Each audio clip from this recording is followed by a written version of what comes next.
Mello Tv Sports gets out of the block with some track and field news as the sport has been given the green light to resume activities with some 9 meets slated for this weekend. Sports in Jamaica has been on lockdown due to COVID-19 since March of last year, but the government some 2 weeks ago did indicate that it will be easing restrictions, with track and field the first beneficiary of that action. According to J3A's Competition Commission's Chairman Ian Forbes, the local governing body has received permission to host a series of qualification trials to give junior and senior athletes the much-needed competition. Forbes stated that, quote, "It is important that coaches pay specific attention to the details, as in this COVID-19 era, compliance is paramount, and athletes, coaches and managers will be held to a much higher standard in order to protect everyone and preserve the opportunities made available," end quote. Meets are scheduled to be held at GC Foster, Jamaica College, National Stadium, Stadium East, Cornwall College, Herbert Morrison Technical, Calabar High School, St. Elizabeth Technical, Kirkvine, Huey Mona, and Excelsior.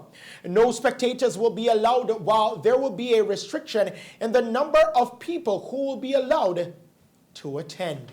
We kick it over to football news now. Professional Football Jamaica Limited, PFJL, is fast adding to the number of sponsors for the imminent Jamaica Premier League.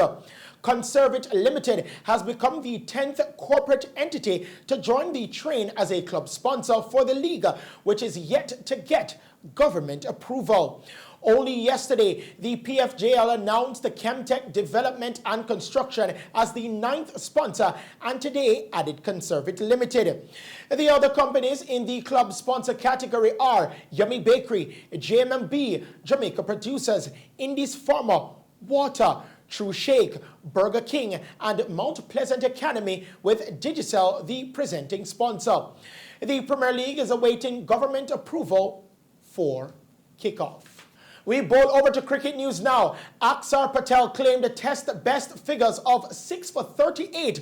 This as England were bowled out for just 102 on day 1 of the day-night third test against India in Ahmedabad, with 9 wickets lost to the spin in another dismal batting collapse. Zach Crawley, 53, made a 4th test 50, sharing a 47-run stand for the 3rd wicket with Joe Root, 17.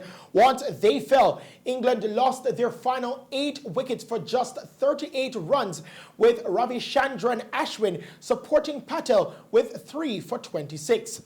England then took 3 wickets with the pink ball under lights, but Rohit Sharma, 57 not out, pulled India close to the England total as they closed on 99 for 3, trailing by just 13 runs.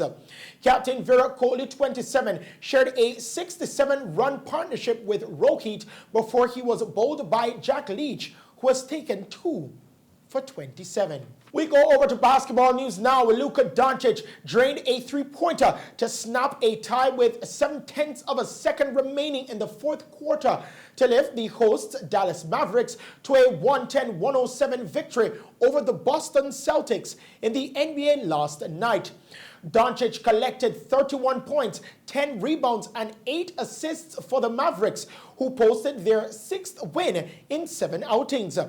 Elsewhere, James Harden posted another triple-double as the Brooklyn Nets finished strong down the stretch and extended their winning streak to 7 games with a 127-118 victory over the Sacramento Kings in New York.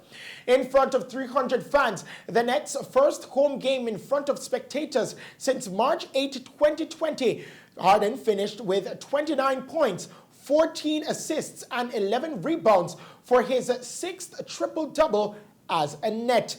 Lamar Stevens' slam dunk with 4.1 seconds left lifted the Cleveland Cavaliers to a close 112-111 victory over the visiting Atlanta Hawks to end the team's 10-game losing streak.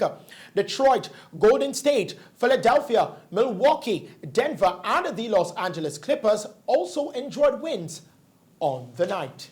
Now on to some serious golfing news. Tiger Woods is awake and responsive following surgery on serious leg injuries suffered in a car crash in Los Angeles yesterday. The 15-time golf major champion had to be extricated from the wreck by firefighters and paramedics. He suffered open fractures affecting the tibia and fibula bones in his lower right leg, which were stabilized by inserting a rod into the tibia. Injuries to his foot and ankle have been stabilized with screws and pins. Woods was the sole occupant of the vehicle.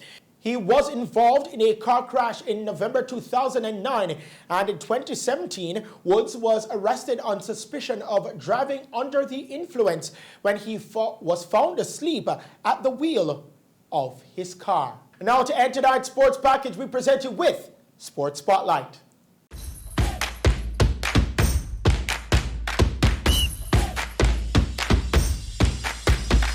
In tonight's Sports Spotlight, I want to talk about some good news. Now, there was some controversy over the Sigma run that happened recently, and many persons thought that if the Sigma run was kept, then track and field should continue. Many persons like Shelley and Fraser Price, Donovan Ducey indicated that this was somewhat of a hypocrisy. Well, they spoke out and the government answered, and there would be 8 to 9 meets that will be happening this weekend. Now, this is a somewhat of a win for track and field because for 11 months, a lot of track and field personnel are not able to fulfill their track and field objectives due to the COVID-19 pandemic. And now this is a start for them to get on the right track. This has been Sports Spotlight.